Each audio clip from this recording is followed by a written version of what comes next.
हम sir PTI के साथ थे इत्तेहादी, किसी वजह से किसी की मोहब्बत में किसी के प्यार में हम इस तरफ आ गए।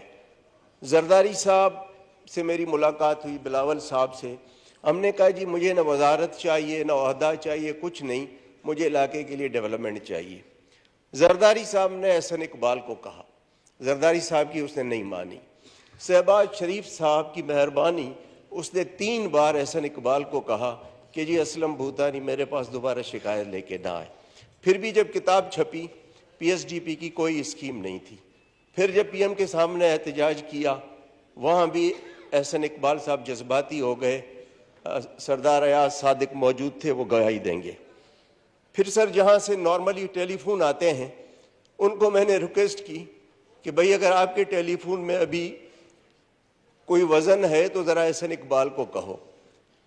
तो फिर जाके उन्होंने मेरी स्कीम रिफ्लेक्ट की। सर ये इलेक्शन साल है, इलेक्शन में हमने लोगों के पास जाना है।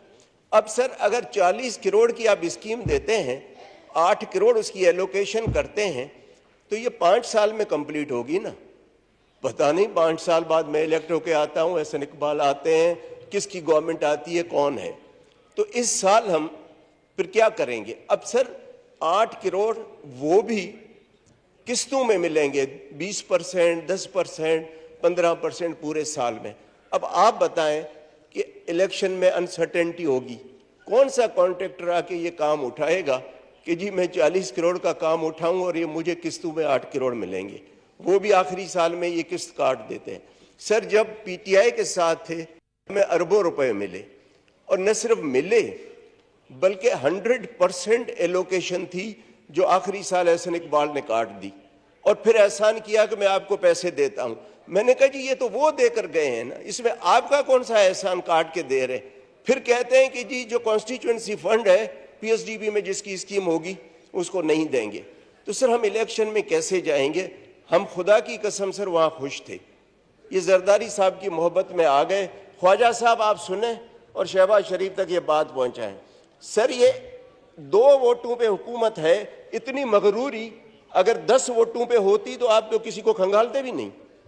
सर आप प्लीज इस तरह करें। और ये सर मैं तो बोलता हूं, लेकिन जितने इत्तेहादी हैं सबके साथ यही रवैया है। कुछ शराबत में नहीं बोलते हैं, लेकिन हम सर नहीं कर सकते। तो सर ये नाइंसाफी है। मतलब अब जरदारी साहब ने 58 आदमी आपको करके दिए हुकूमत बनाने के लिए। शहबाज शरीफ साहब से गिला नहीं है, वो हद से ज्यादा इज्जत करते हैं। हमें सर पीटीआई में इज्जत नहीं थी, फंड्स बहुत ज्यादा थे, अरबों रुपए के फंड्स थे। अब लोग कहते हैं कि आप जाके वहां इज्जत कमाएं और हमें पीने का पानी न मिले।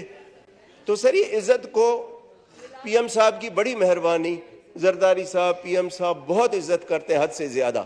लेकिन सर आप इनको बुलाएं एहसन इकबाल साहब को, नहीं तो सर ये 1 साल रोजाना मैं असेंबली में एहतजाज करूंगा ताकि मेरे लोग सुने कि क्या हो रहा है। और ख्वाजा साहब और सरदार अयाज सादिक साहब बैठे हैं।